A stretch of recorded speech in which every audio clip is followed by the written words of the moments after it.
the pretty old models, and to be honest, after 15 facelifts, you don't need you need a new model rather than facelifts, yeah.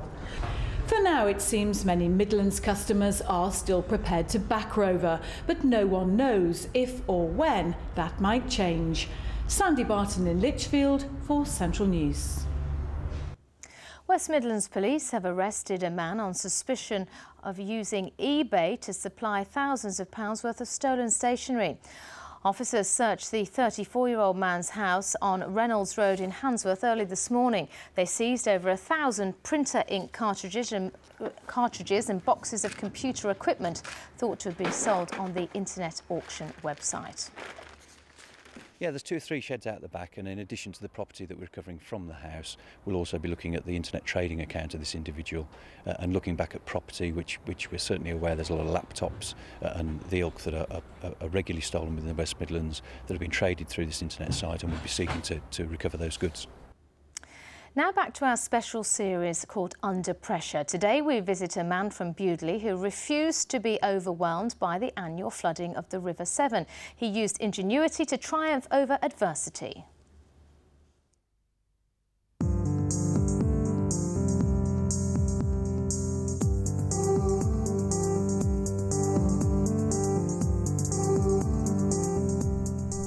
Almost every year the Severn floods, and almost each year people suffer.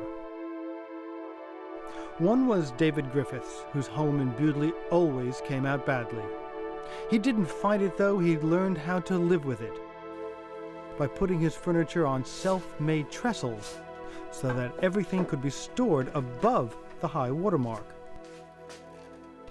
Today there's a barrier to keep part of the town dry, but for 15 years David worked around the force of the Severn so he could stay near the river he so loves.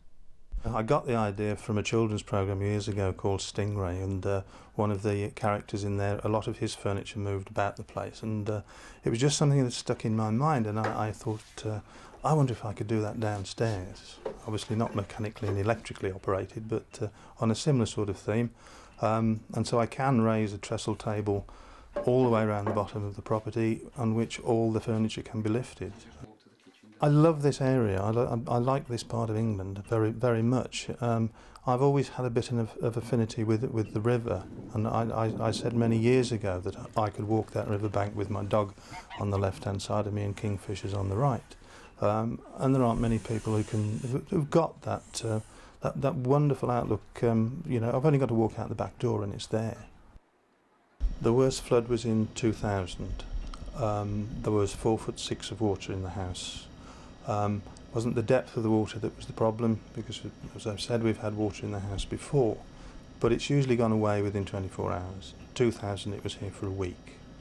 So 4'6" of sitting water for a week can do a lot more damage than water just coming in the one night and going out in the morning. We've stuck with it. We still love the house, and you know, we've beaten it. At the end, I suppose the Environmental Agency beat it for us because they put the barrier up, but we sit here with a sense of pride. And I can honestly say, if I have known what I know now, I wouldn't have made any changes to what I've done.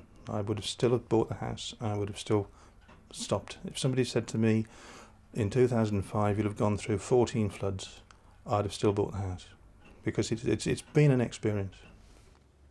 David Griffiths there ending that report. We're now joined in the studio by Anthony Crowther from the Environment Agency. You're actually a flood defence team leader, you tell me. That's what right. kind of work have you been doing down in Bewdley? Well, in Bewdley we've been spending around about £7 million completing the defences on the Severn-side South area, and this will basically consist of underground defences and the portable flood defences on the surface that you can all see.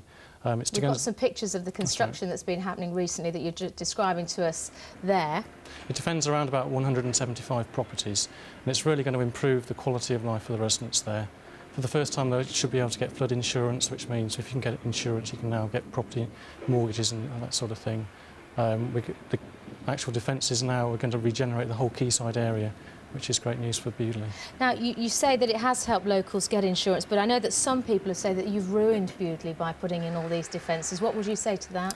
Well, we're spending a great deal of time and effort making sure the area is landscaped. It will look very attractive when we finished. And of course, because the defences are demountable and portable, we can take them away. There's not the visual impact of very high walls there all year round. But also, is it true to say you've only got the money to do one side of the river? What happens to the other side? Surely all the water in the winter will just go over to the other side and flood there. That's right. Unfortunately, we'd like to defend the whole of Bewdley to a very high standard like we are doing in Sevenside South. But these other areas, unfortunately, don't qualify for these very expensive flood defences. So we are looking at other ways to defend them, for example, the temporary defences. OK. So. Anthony Crowther, we're out of time, but thank you very much for that. Thanks for joining us this lunchtime. Well, we're turning to sport now on Central News, and Wolves were looking